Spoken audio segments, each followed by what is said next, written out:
ಇತ್ತೀಚಿನ ಸಂಚಿಕೆಗಳನ್ನು ಜಾಹೀರಾತಿನ ಕಿರಿಕಿರಿ ಇಲ್ಲದೆ ನೋಡಿ.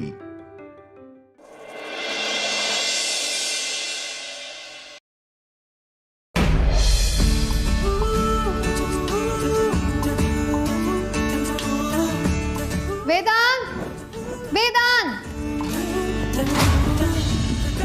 ಓ ಎಷ್ಟೊತ್ತು ರೆಡಿ ಆಗುತ್ತೆ. ವೇದಾಂತ್ ಬಂದೆ, ಯಾಕೆ ಕೂಕೊಳ್ತಿದ್ಯಾ? ಸರಿ ಸರಿ, ಆಲ್ ದಿ ವೆರಿ ಬೆಸ್ಟ್. ಏನಿವತ್ತು ಎಕ್ಸೈಟ್ಮೆಂಟ್ ತುಂಬಾ ಜಾಸ್ತಿನೇ ಕಾಣ್ತಿದೆ. ಮತ್ತೆ ನಮ್ಮ ರಾಜಣ್ಣನ ಹುಡುಗಿ ಸಿಕ್ತಾಳೆ ಅಂತಂದ್ರೆ ಖುಷಿಯಾಗಿರುತ್ತೆ ಅಲ್ವಾ? ಈ ಕ್ಷಣಕ್ಕೋಸ್ಕರ ಎಷ್ಟು ದಿನದಿಂದ ಕಾಯ್ತಾ ಇದ್ವಿ. ಕರೆಕ್ಟ್ ಬಜಾರಿ, ಈ ದಿನಕ್ಕೋಸ್ಕರ ನಾವೆಲ್ಲರೂ ತುಂಬಾನೇ ಕಾದಿದ್ದೀವಿ. ಹೌದು, ನಾನು ಹೇಳಿರೋ ಜಾಗ ನೆನಪಿದೆ ತಾನೆ? ಅದನ್ನ ಬಿಟ್ಟು ಬೇರೆ ಏನಾದರೂ ಹೇಳ್ತೀಯಾ? ಬೆಳಗಿನ ಅದನ್ನೇ ಹೇಳ್ತಿದ್ಯಲ್ಲ. ಅಲ್ಲ, ನೀನು ಮರಿಬಾರ್ದಲ್ಲ, ಅದಕ್ಕೆ ನೆನೆಸ್ತೆ. ಖಂಡಿತವಾಗ್ಲೂ ಮರೆಯೋದಿಲ್ಲ. ಇವತ್ತು ಆ ಹುಡುಗಿ ಬ್ಯೂಗಲ್ ರಾಕ್ ಪಾರ್ಕ್ ಹತ್ರ ಬರ್ತಾಳೆ. ನಾನು ಅವಳನ್ನ ಹೋಗಿ ಮೀಟ್ ಮಾಡ್ತೀನಿ. ನಾನು ಮೀಟ್ ಮಾಡುವಾಗ ಪಿಂಕ್ ಕಲರ್ ಶರ್ಟ್ ಹಾಕೊಂಡಿರ್ಬೇಕು. ಮೀಟ್ ಮಾಡಿದ ತಕ್ಷಣ ಕೈಯಲ್ಲಿ ವೈಟ್ ಕಲರ್ ಹ್ಯಾಂಡ್ ಕರ್ಚೀಫ್ ಇಟ್ಕೊಳ್ಬೇಕು. ಆಗ ಹುಡುಗಿ ನನ್ನ ಹತ್ರ ಬರ್ತಾಳೆ. ಬಟ್ ನಾನು ಅವಳ ಮುಖ ನೋಡ್ಕೊಡು. ಇನ್ಫ್ಯಾಕ್ಟ್ ಉಲ್ಟಾ ನಿಂತ್ಕೊಂಡು ಮಾತಾಡಬೇಕು. ಯಾಕೆಂದ್ರೆ ಆ ಹುಡುಗಿಗೆ ನಾಚಿಕೆ ಆಗುತ್ತೆ. ಎಲ್ಲ ಮಾತು ಕೇಳಾದ ನಂತರ ಅವಳನ್ನ ಕನ್ವಿನ್ಸ್ ಮಾಡಿ ನಾನು ಅವಳನ್ನ ಮನೆಗೆ ಕರ್ಕೊಂಡು ಬರಬೇಕು. ರೈಟ್? 100% ರೈಟ್. ಸರಿ, ನಾ ಬರ್ತೀನಿ.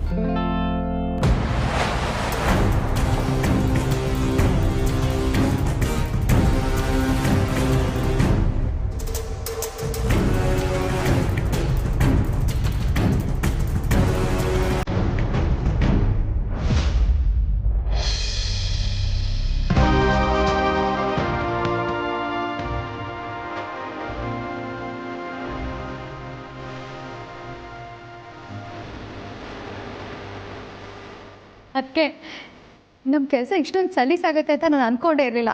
ಸದ್ಯ ಎಲ್ಲ ನಾವು ಅಂದ್ಕೊಂಡಂಗೆ ಆಯಿತು.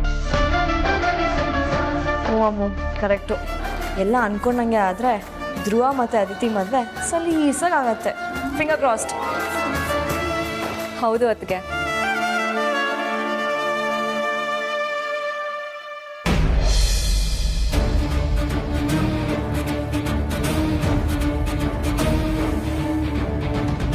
ಬೆಸ್ಟ್ ಕಣೆ ಅಕ್ಕ. ಮಂಜು, ನೀನು ಇರೋದಕ್ಕೆ ನಂಗೆ ಧೈರ್ಯ ಕಣೆ. ಡವ್ ಎಲ್ಲ ಮಾಡಬೇಡ ನೀನು. ಅದು ಬಿಡು, ನಾನು ನಿನಗೆ ಸಪೋರ್ಟ್ ಮಾಡಿದೆ, ಇನ್ನು ಯಾರಿಗೆ ಸಪೋರ್ಟ್ ಮಾಡಲಿ ಹೇಳು? ನೀನು ಉಪಕಾರನ ಈ ಜನ್ಮದಲ್ಲಿ ಮರೆಯಲ್ಲ ಕಣೆ ನಾನು. ಅದಿರಲಿ ಬಿಡು, ದೇವರ ಆಶೀರ್ವಾದದಿಂದ ನೀನೀಗ ಮೀಟ್ ಮಾಡ್ತಿದ್ಯಲ್ಲ, ಅವರು ವೇದಾಂತ್ ಭಾವನ ಮತ್ತು ಅಪ್ಪನ ಒಪ್ಸಿದ್ರೆ ಸಾಕು ಕಣೆ. ನಾನು ಧ್ರುವ ಮದುವೆ ಆಗೋದಕ್ಕಾಗಲ್ಲ. ಈ ಜನ್ಮದಲ್ಲಿ ಶಾಶ್ವತವಾಗಿ ನಾವಿಬ್ಬರು ದೂರ ಆಗ್ತೀವಿ ಅಂತ ಅಂದ್ಕೊಂಡಿದ್ದೆ. ಆದರೆ ನಿಮ್ಮೆಲ್ಲರ ಸಪೋರ್ಟಿಂದ ನಂಗೆ ಧೈರ್ಯ ಬಂದಿದೆ. ನಿಮ್ಮೆಲ್ಲರ ಸಪೋರ್ಟಿಂದ ನಾವಿಬ್ಬರು ಮದುವೆ ಆಗಬಹುದೇನೋ ಅನ್ನೋ ಕಾನ್ಫಿಡೆನ್ಸ್ ಜಾಸ್ತಿ ಆಗಿದೆ. ಅದ್ರಲ್ಲಿ ಡೌಟೇ ಬೇಡ, ನಿಮ್ಮಿಬ್ರು ಮದುವೆ ಖಂಡಿತ ಆಗುತ್ತೆ. ನಿನಗೆ ಆರಾಮಾಗಿ ಹೋಗ, ಏನೂ ತಲೆ ಕೆಡ್ಸ್ಕೋಬೇಡ. ಅದಕ್ಕೆ ಕಾಲ್ ಮಾಡ್ತಿದ್ದಾರೆ. ಹಲೋ ಅದಕ್ಕೆ. ಈಗ ನೀನು ನಮ್ಮ ಕಡೆಯವ್ರ ಹತ್ರ ನಿನ್ನ ಮನಸ್ಸಲ್ಲಿ ಏನಿದೆ ಅಂತ ಎಲ್ಲ ಹೇಳ್ಕೊಂಬಿಡು. ಹಾಂ, ಅದಕ್ಕೆ ಕೇಳೋದೇ ಮರ್ತೆ. ಅವ್ರ ಹೆಸರೇನು? ಅವ್ರನ್ನ ಹೇಗೆ ಕಂಡುಹಿಡಿಯೋದು? ಅದಿತಿ, ವರಿ ಮಾಡ್ಕೋಬೇಡ. ನಾನು ನಿಮ್ಗೊಂದು ಲೊಕೇಶನ್ ಶೇರ್ ಮಾಡ್ತೀನಿ. ನೀನು ಮೊದಲು ಅಲ್ಲಿಗೆ ಹೋಗು. ಅವ್ರು ಅಲ್ಲಿಗೆ ಪಿಂಕ್ ಕಲರ್ ಶರ್ಟ್ ಹಾಕೊಂಡು ಬರ್ತಾರೆ. ಆಮೇಲೆ ಬೇಕಿದ್ರೆ ಅವ್ರ ಹೆಸರೇನು ಅಂತ ಹೇಳ್ತೀನಿ. ಓಕೆನಾ? ಸರಿ, ಅದಕ್ಕೆ ಹೋಗಿ ಬರ್ತೀನಿ.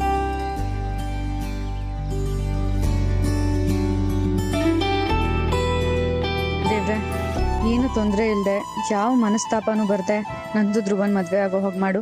ನಾನು ಧ್ರುವ ಇಬ್ರು ಬಂದು ನಿನ್ನ ಸೇವೆ ಮಾಡ್ತೀವಿ. ಸರಿ ಕಣೆ, ನಾನು ಹೋಗಿ ಬರ್ತೀನಿ. ಅದಿತಿ, ನಿಂತ್ಕೋ. ಎಲ್ಲಿಗೆ ಹೋಗ್ತಾ ಇದೆಯಾ?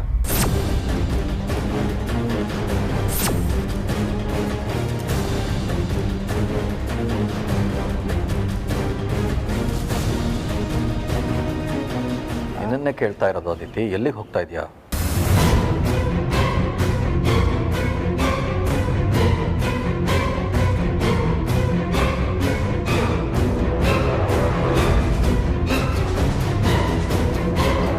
ಅಪ್ಪ, ಅದು ನನ್ನ ಫ್ರೆಂಡ್ ಮೀಟ್ ಮಾಡಕ್ಕೆ ಹೋಗ್ತಾ ಇದ್ದೀನಿ.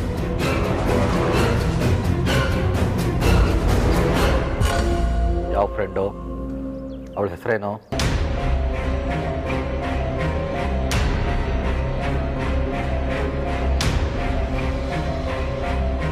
ಅಪ್ಪ, ಅದು ನನ್ನ ಕ್ಲಾಸ್ಮೇಟು ಸೃಷ್ಟಿ ಅಂತ. ಸರಿ, ನಡಿ. ಹಾಗಾದರೆ ನಾನು ನಿನ್ನ ಜೊತೆ ಬರ್ತೀನಿ.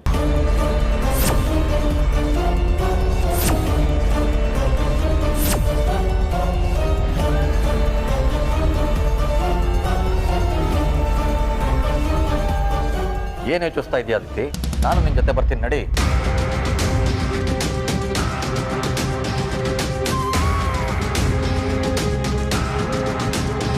ನಡಿ. ದೇವ್ರೆ, ಯಾಕಪ್ಪ ಅಕ್ಕಂಗೆ ಈ ಥರ ಕಷ್ಟ ಕೊಡ್ತಾ ಇದೆಯಾ? ಹೇಗಾದರೂ ಮಾಡಿ ಅವಳನ್ನ ಕಾಪಾಡು. ನಡಿ ಅದಿತಿ. ರೀ, ಎಲ್ಲಿ ಕರ್ಕೊಂಡು ಹೋಗ್ತಿದ್ದೀರಾ ಅವಳನ್ನ? ಏನು ಮಾಡ್ತಿದ್ದೀರಾ? ಮೊದಲು ಅವಳು ಕೈ ಬಿಡಿ. ಬರೀ ನಿನಗಿದೆಲ್ಲ ಗೊತ್ತಾಗಲ್ಲ, ಸುಮ್ಮನೆ ಇರೋ. ರೀ, ಏನು ಮಾಡ್ತಿದ್ದೀರಾ ನೀವು? ಅನುಮಾನ ಪಡೋದಕ್ಕೂ ಒಂದು ಮಿತಿ ಇರಬೇಕು. ನಮ್ಮ ಮಕ್ಕಳ ಮೇಲೆ ನಾವೇ ಅನುಮಾನ ಪಡೋದು ಸರಿಯಲ್ಲ. ನಾವು ತಲೆ ತಗ್ಸೋಂಥ ಕೆಲಸನ ನನ್ನ ಮಕ್ಕಳು ಯಾವತ್ತೂ ಮಾಡಲ್ಲ ಅನ್ನೋ ನಂಬಿಕೆ ನನಗಿದೆ. ಅದಿತಿ, ನೀನು ಹೋಗ್ಬಾ ಮಗಳೇ.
ಅಮ್ಮ, ನೀವೇನು ವರಿ ಮಾಡಬೇಡಿ.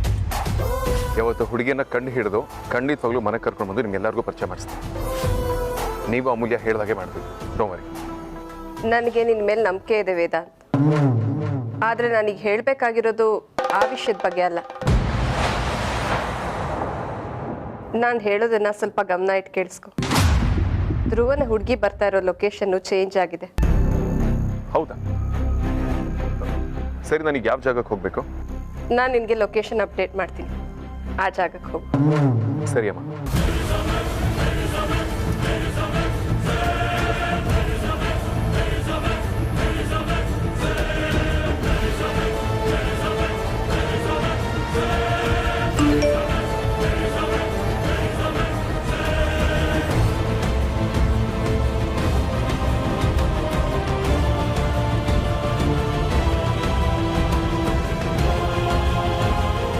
ಅಮೂಲ್ಯ, ಪ್ರತಿಯೊಂದು ಆ್ಯಕ್ಷನ್ಗೂ ಒಂದು ರಿಯಾಕ್ಷನ್ ಇದ್ದೇ ಇರುತ್ತೆ. ನೀನು ಎಂಥ ಮಾಸ್ಟರ್ ಪ್ಲ್ಯಾನ್ ಮಾಡಿದ್ರೂ ನನ್ನ ಕಡೆಯಿಂದ ಸ್ಟ್ರಾಂಗ್ ಆಪೋಸಿಟ್ ರಿಯಾಕ್ಷನ್ ಇದ್ದೇ ಇರುತ್ತೆ ಅಮೂಲ್ಯ. ನೀನೀಗ ಅಂದ್ಕೊಂಡಿರ್ಬೋದು ವೇದಾಂತ್ ಹೋಗಿ ಅದಿತಿನ ಮನೆಗೆ ಕರ್ಕೊಂಡು ಬರ್ತಾನೆ ಅಂತ. ಆದರೆ ಆಗೋದೇ ಬೇರೆ. ಈ ಮನೆಗೆ ಬರೋದು ನಿನ್ನ ತಂಗಿ ಅಲ್ಲ, ನನ್ನ ಕಡೆ ಹುಡುಗಿ.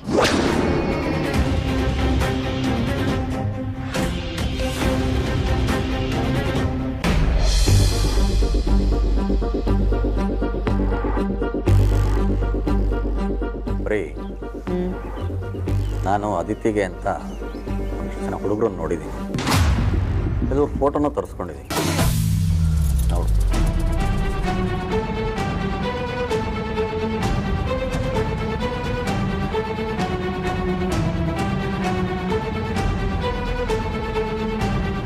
ಬರೀ ನನಗೇನೋ ಈ ಹುಡುಗ ಚೆನ್ನಾಗಿದ್ದಾನೆ ಅಂತ ಅನಿಸುತ್ತೆ.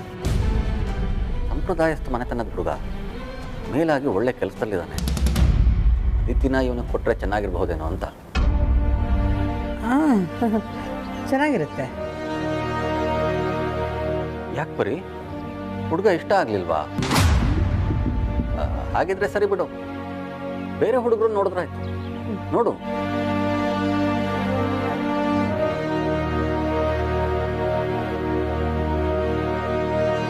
ಹಾ ಬರೀ ಈ ಹುಡುಗನ್ ನೋಡು. ಇವನು ನಮ್ಮ ಅಂತಸ್ತಿಗೆ ಸರಿ ಹೊಂದ್ತಾನೆ. ಸರ್ಕಾರಿ ಕೆಲಸದಲ್ಲಿ ಬೇರೆ ಇದ್ದಾನೆ.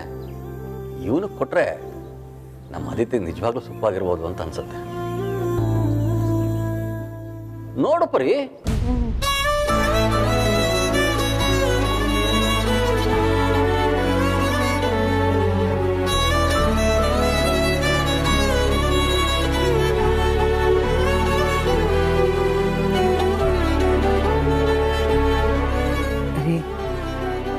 ಯಾವ ಕೆಲಸದಲ್ಲಿದ್ರೇನು ನಮ್ಮ ರಾಜಕರ ಯಾರು ಬರಲ್ಲ ರೀ. ಅಂದ್ರೆ ಏನ್ ನಿನ್ ಮಾತಿನ ಅರ್ಥ? ಅಯ್ಯೋ ಅದು ಹಾಗಲ್ಲ ರೀ. ನಮ್ಮ ರಾಜನ್ ವಶಿಷ್ಠ ಕುಟುಂಬದಲ್ಲಿ ಹುಟ್ಟೋ ಬದಲು ನಮ್ಮನೇಲಿದ್ನಲ್ಲ ಸಾಧಾರಣವಾದ ರಾಜನ್. ಹಾಗೆ ಇದ್ದಿದ್ರೆ ನಮ್ಮ ಅದಿತಿನ ಅವನಿಗೆ ಕೊಟ್ಟು ಮದುವೆ ಮಾಡ್ಬೋದಿತ್ತೇನೋ.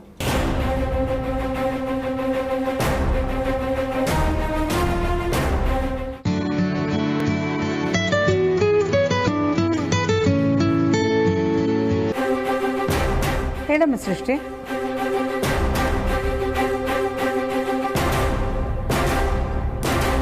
ಅಯ್ಯೋ ಅವಳು ನಿನ್ನ ಭೇಟಿ ಮಾಡೋಕ್ಕೂ ಬರಲಿಲ್ವಾ? ಇನ್ನೂ ಬಂದಿಲ್ವಾ? ನಿನ್ನನ್ನು ಭೇಟಿ ಮಾಡಬೇಕು ಅಂತಾನೆ ಹೋದ್ಲಲ್ಲ. ಆಯ್ತಮ್ಮ, ನಾನು ನಿನಗೆ ಆಮೇಲೆ ಫೋನ್ ಮಾಡ್ತೀನಿ. ಏನಾಯ್ತು ಬರೀ? ಅದಿತಿ ಎಲ್ಗೆ ಹೋಗಿದ್ದಾಳಂತೆ? ನಮ್ಮ ಅದಿತಿ ಫ್ರೆಂಡ್ ಸೃಷ್ಟಿ ಅವ್ರ ಮನೆಗೆ ಹೋಗ್ತೀನಿ ಅಂತಲೇ ಅಲ್ವಾ ಅದಿತಿ ಹೊರಟಿದ್ದು. ಇನ್ನೂ ಹೋಗಿಲ್ವಂತೆ.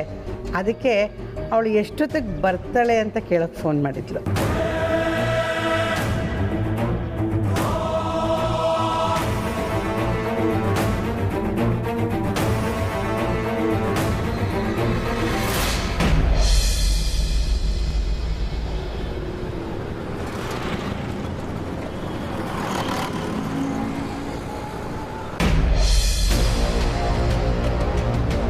ಮಾನ್ಸ, ನಾನು ಹೇಳಿದಷ್ಟು ನೆನಪಿದೆ ತಾನೆ? ವೇದಾಂತ್ ಈಗ ತಾನೇ ಮನೆಯಿಂದ ಹೊರಟಿದ್ದಾನೆ. ಇನ್ನೇನು 20 ಮಿನಿಟ್ಸಲ್ಲಿ ರೀಚ್ ಆಗ್ತಾನೆ. ನೋನು ಹಾಗೇನಿಲ್ಲ, ನೀನು ಕಾನ್ಫಿಡೆಂಟಾಗಿ ಮಾತಾಡಬೇಕಷ್ಟೆ.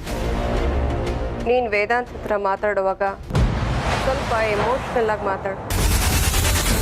ಧ್ರುವನ್ನ ನೀನು ತುಂಬ ಪ್ರೀತಿಸ್ತಾ ಇದೆಯಾ, ಅವನನ್ನು ತುಂಬ ಹಚ್ಕೊಂಡಿದ್ಯಾ ಅಂತ ಅವನಿಗೆ ಕನ್ವಿನ್ಸ್ ಆಗಬೇಕು. ವೇದಾಂತ್ನ ಈಸಿಯಾಗಿ ತಗೋಬೇಡ. Is very sharp, brilliant.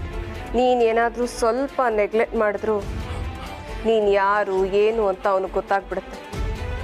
ಅವನನ್ನು ತುಂಬ ಹುಷಾರಾಗಿ ಹ್ಯಾಂಡಲ್ ಮಾಡಬೇಕು. ಬೇಕಿದ್ರೆ ಮಾತಾಡ್ತಾ ಮಾತಾಡ್ತಾ ಕಣ್ಣು ತುಂಬ್ಕೊ. ಆಗ ಅವನಿಗೆ ಅಯ್ಯೋ ಪಾಪ ಅಂತ ಅನಿಸುತ್ತೆ. ಕಣ್ಣೀರಿಗೆ ಸ್ವಲ್ಪ ಬೇಗ ಕರಗ್ಬಿಡ್ತಾನೆ. ಆಮೇಲೆ ನಿನಗೆ ಧ್ರುವನ್ ಬಗ್ಗೆ ಇನ್ನೇನಾದರೂ ಡೌಟ್ಸ್ ಇದ್ದರೆ, ಇನ್ಫಾರ್ಮೇಷನ್ ಬೇಕಿದ್ದರೆ ಈಗಲೇ ಕೇಳ್ಕೊಂಡ್ಬಿಡು. ಆಮೇಲೆ ವೇದಾಂತ್ ಮುಂದೆ ಮಾತಾಡುವಾಗ ತಲೆ ಕೆಳಗೆ ಹಾಕಿ ನಿಂತ್ಕೊಳ್ಳೋದು ಬೇಡ. ನಾನು ಹೇಳಿದ್ದೆಲ್ಲ ಅರ್ಥ ಆಯಿತು ತಾನೆ?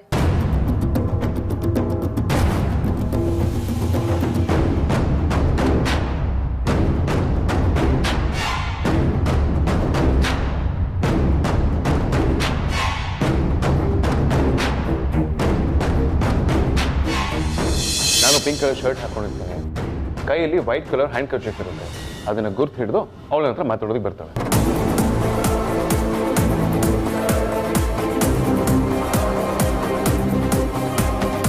ನಾನು ಹೋಗಿ ಹುಡುಗಿನ ಮೀಟ್ ಮಾಡ್ತೀನಿ. ಧ್ರುವನ ಲವ್ ಮಾಡ್ತಿರೋ ವಿಷಯ ಕೇಳಿ ನಂಗೆ ಬಹಳ ಖುಷಿ ಆಗುತ್ತೆ. ನಿಮ್ಮಿಬ್ಬರು ನಾನು ಒಂದು ಮಾಡೇ ಮಾಡ್ತೀನಿ ಅಂತ ಪ್ರಾಮಿಸ್ ಮಾಡ್ತೀನಿ. ಅಷ್ಟೇ ಅಲ್ಲ, ಅವಳ ಮನೆ ಕರ್ಕೊಂಡು ಬಂದು ನಿಮ್ಮೆಲ್ಲರಿಗೂ ಪರಿಚಯ ಮಾಡ್ಕೊಡ್ತೀನಿ. ಹಾಗಾದರೆ ಈ ಸುಹಾಸಿನಿ ವೇದಾಂತ್ಗೆ ಬೇರೆ ಏನೋ ಹೇಳಿ ಕನ್ಫ್ಯೂಸ್ ಮಾಡ್ತಿದ್ದಾಳೆ ಅಂತ ಆಯಿತು. ಇವಳು ಮಾತನ್ನ ಕೇಳ್ತಿದ್ರೆ ಗ್ಯಾರಂಟಿ ವೇದಾಂತನ ಬೇರೆ ಕಡೆ ಕಳಿಸಿದಾಳೆ ಅನ್ಸುತ್ತೆ. ಅವನೇನಾದರೂ ನಾನು ಹೇಳಿದ ಜಾಗಕ್ಕೆ ಹೋಗದೆ ಇವಳು ಹೇಳಿದ ಜಾಗಕ್ಕೆ ಹೋದ್ರೆ ಅಲ್ಲಿ ನಮ್ಮ ಕತೆ ಮುಗ್ದಾಗೆ.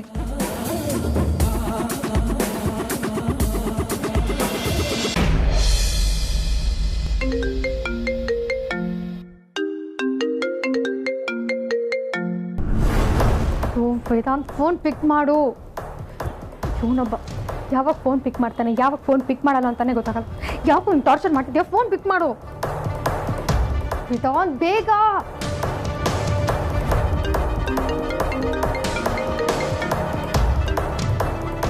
ಬಜಾರಿ ಮನೆಯಿಂದ ಹೊರಟು 5 ನಿಮಿಷ ಆಗಿಲ್ಲ, ಆಗಲೇ ಫೋನ್ ಮಾಡಿದ್ಯಲ್ಲ. ನೀನು ಏನಾದರೂ ಅಷ್ಟು ಅರ್ಜೆಂಟ್ ಇದ್ದರೆ 5 ನಿಮಿಷ ವೆಯ್ಟ್ ಮಾಡು, ಆ ಹುಡುಗಿರೋ ಲೊಕೇಶನ್ ರೀಚ್ ಆಗ್ತೀನಿ. ಮತ್ತೆ ಏನು ಮಾತಾಡಿದೆ, ಏನೇನು ಮಾತಾಡಿದ್ರಿ, ಅವಳೇನು ಅಂದ್ಲು, ನೀನೇನು ಅಂದೆ ಅಂತೀವೆಲ್ಲ ಕೇಳಕ್ಕೆ ಹೋಗ್ಬೇಡ. ಡೀಟೇಲಾಗಿ ಕಂಪ್ಲೀಟಾಗಿ ಎಕ್ಸ್ಪ್ಲೈನ್ ಮಾಡ್ತೀನಿ. ಹಲೋ ಹಲೋ ವೇದಾಂತ್, ಒಂದು ನಿಮಿಷ ನನ್ನ ಮಾತು ಕೇಳು. ತತ್ತರಿಕೆ, ನನಗೆ ಪೇಷನ್ಸ್ ಇಲ್ಲ ಅಂತ ಹೇಳ್ತಾನೆ. ಯೂನಿಯನ್ ಭಾರಿ ಪೇಷನ್ಸ್ ಇದೆ. ನಾನು ಕಟ್ಕೊಂಡು ಸಂಸಾರ ಮಾಡ್ತಿದ್ದೀನಲ್ಲ, ನನಗೆ ಬುದ್ಧಿ ಇಲ್ಲ. ಪೇಷನ್ಸ್ ಇಲ್ಲದಿರೋ ಹೆಣ್ಮಕ್ಳ ಜೊತೆ ಬದುಕೋದು ಬಹಳ ಕಷ್ಟ, ಅದರಲ್ಲಿ ಬಜಾರಿ ಜೊತೆ ಬದುಕೋದು ಇನ್ನೂ ಕಷ್ಟ. ಮನೆಯಿಂದ ಹೊರಟು 5 ನಿಮಿಷ ಆಗಿ ಆಗಲೇ ಫೋನ್ ಮಾಡಿ ಡೀಟೇಲ್ಸ್ ಕೇಳ್ತಿದ್ರಲ್ಲ, ಸ್ವಲ್ಪನಾದ್ರೂ ತಾಳ್ಮೆ ಅನ್ನೋದೇ ಇಲ್ಲ. ಇವಳಿಗೆ ಎವ್ರಿ ಮಿನಿಟ್ ಕ್ರಿಕೆಟ್ ಕಾಮೆಂಟ್ ಇರ್ತಾರೆ ಅಪ್ಡೇಟ್ ಮಾಡೋದಕ್ಕಂತ.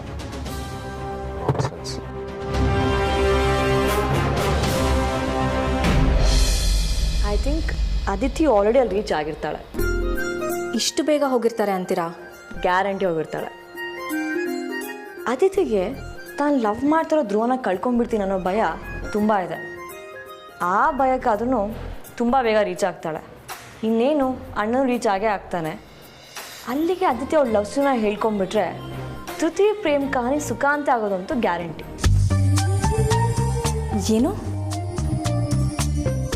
ಧೃತಿ ಪ್ರೇಮ್ ಕಥೆನಾ? ಹಾಗಂದ್ರೆ ಏನತ್ಗೆ? ಅದೇ ಆರ್ತಿ, ಧೃ ಅಂದರೆ ಧ್ರುವ, ತಿ ಅಂದರೆ ಅದಿತಿ. ಧ್ರುವ ಮತ್ತು ಅದಿತಿ ಪ್ರೇಮ ಕಥೆನ ಶಾರ್ಟ್ ಆಗಿ ತೃತೀಯ ಪ್ರೇಮ್ ಕಹಾನಿ ಅಂತ ಅಂದೆ.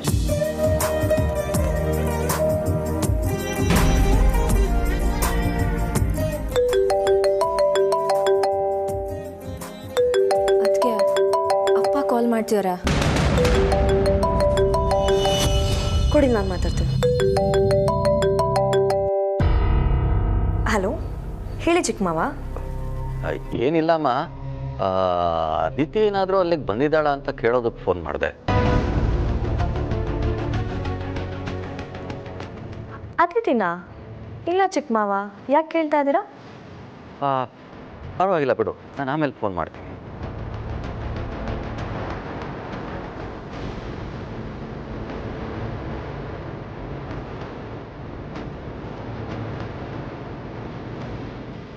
ಅದಿತಿ ಅಲ್ಗೋ ಹೋಗಿಲ್ವಂತೆ.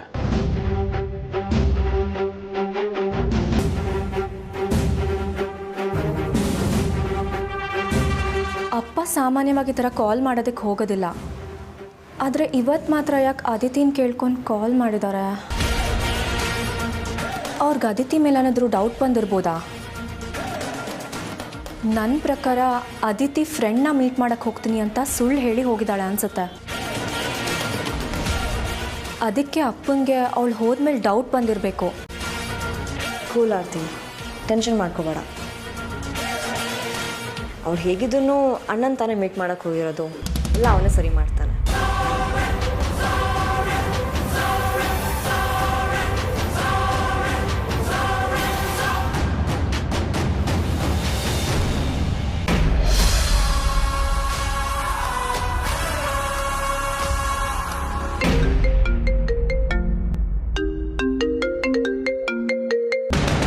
ಬಜಾರಿ ಎಷ್ಟೆಲ್ಲ ಹೇಳ್ಬೇಕು ನಿನಗೆ? 5 ನಿಮಿಷಕ್ಕೂ ಫೋನ್ ಮಾಡಿದ್ರೆ ಹೇಗೆ ಹೇಳು? ಗಾಡಿ ಓಡಿಸೋದು ಬೇಡವಾ? ಹಲೋ ಯೋ, ಫೋನ್ ಪಿಕ್ ಮಾಡಿ ಮಾತಾಡ್ಲಿಕ್ಕೆ ಏನಯ್ಯ ದೊಡ್ಡರಾಗ ನಿಂಗೆ? ಏ ಲೂಸು, ಡ್ರೈವ್ ಮಾಡ್ತಿಲ್ವಾ? ಹೇಗೆ ಪಿಕ್ ಮಾಡೋದು? ಸರಿ, ನೀನು ಮನೆಯಿಂದ ಹೊರಟ ತಕ್ಷಣ ಅತ್ತೆ ಏನಾದರೂ ಕಾಲ್ ಮಾಡಿದ್ರಾ? ಅಮ್ಮ ಫೋನ್ ಮಾಡಿದ್ರು. ಏನು ಹೇಳಿದ್ರು? ಆ ಹುಡುಗಿರೋ ಲೊಕೇಶನ್ ಚೇಂಜ್ ಆಗಿದೆ, ನಿನಗೆ ಇನ್ನೊಂದು ಲೊಕೇಶನ್ ಕಳಿಸಿದ್ದೀನಿ, ಅಲ್ಲಿಗೆ ಹೋಗು ಅಂತ ಹೇಳಿದ್ರು.